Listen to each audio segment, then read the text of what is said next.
Hello guys, welcome back to another video. Today we will be doing another unboxing video, and today here we have Green Goblin right here. And this is my dad's birthday gift for me. So we're gonna be opening this up today. And let's see here.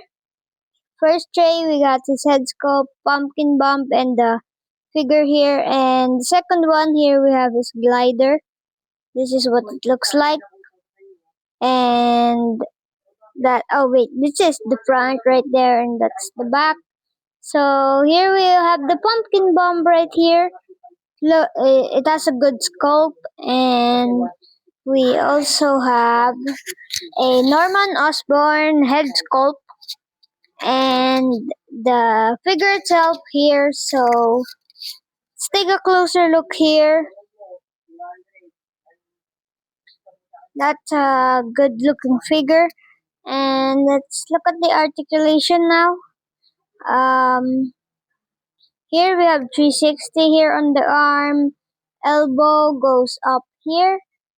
Feet goes up there. Double jointed knees. And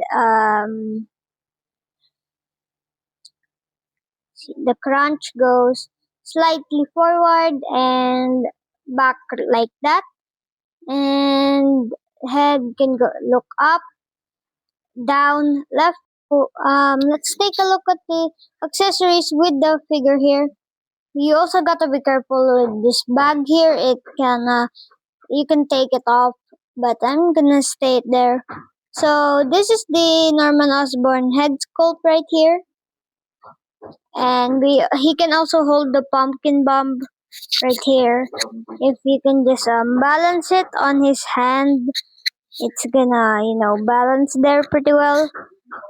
He can hold that like that. And that's about it for this figure, guys. And thank you for watching. Bye bye.